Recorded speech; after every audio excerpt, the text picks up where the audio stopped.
Depuis 2016, donc, sur ce plan, Madame la ministre, quelles sont les principales mesures prises par l'État pour améliorer les conditions de vie des travailleurs?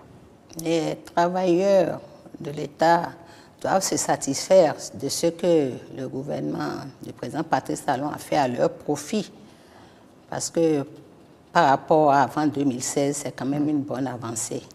Et au profit donc de ces agents, il s'agit en substance de l'appurement progressif des arriérés de salaire de 164 milliards de francs CFA payés sur 180 milliards dont nous avons hérité en 2016.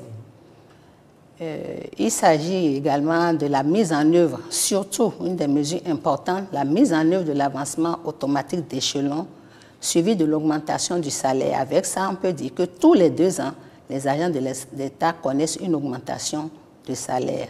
Et cerise sur le gâteau, c'est la revalorisation de 3% du point indiciaire, doublé de l'octroi de sursalaire aux agents de l'État intervenus en décembre 2022 en réponse quelque peu à la cherté de la vie. Il y a également la défiscalisation des bas salaires à travers l'exonération sur les salaires inférieurs à 60 000 francs CFA. À ce sujet, à titre illustratif, en ce qui concerne la revalorisation des salaires, un aide-soignant a connu une augmentation de salaire de 50%, passant de 82 344 francs CFA en 2016 à plus de 105 505 francs CFA en 2023. Un instituteur adjoint qui était payé à 87 114 francs CFA est passé à 129 485 francs CFA, soit une augmentation de 49%. Il y a l'infirmier aussi qui est passé à 148 745 francs alors qu'il était payé à 111 733 francs CFA. Globalement, il s'agit d'une augmentation allant de 24 à 50% de salaire pour les agents selon leur catégorie. Maintenant, nos amis, les AME, pour ce qui concerne les AME, c'est eux qui ont eu le gros lot, un agent communautaire.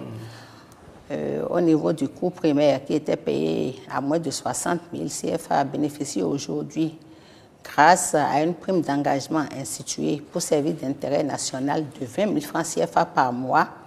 Donc de 60 000, il est à 80 000 francs de salaire. Et ce n'est pas tout. Il était payé sur 11 mois, vous le savez, et puis il était question de les payer sur 12 mois. L'État a donné suite à cela.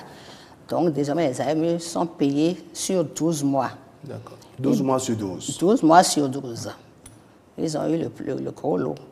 Ils bénéficient également de l'assurance au même titre que les agents de l'État, la gratuité des frais de scolarité des enfants et surtout le congé de maternité pour les AME de sexe féminin. Il faut préciser également que ces AME pourront bénéficier dans tous les prochains mois du reversement, j'en ai parlé, puis ça a déjà été acté, donc du reversement en agent contractuel de droit public de l'État, ce qui leur permet de faire royalement leur entrée à la fonction publique. Parce que par le passé, ils n'étaient pas à la fonction publique, mais présentement, ils ne sont pas encore à la fonction publique. Ils sont gérés par la NPE. Et c'est plus rassurant, disons, d'intégrer la fonction publique pour eux.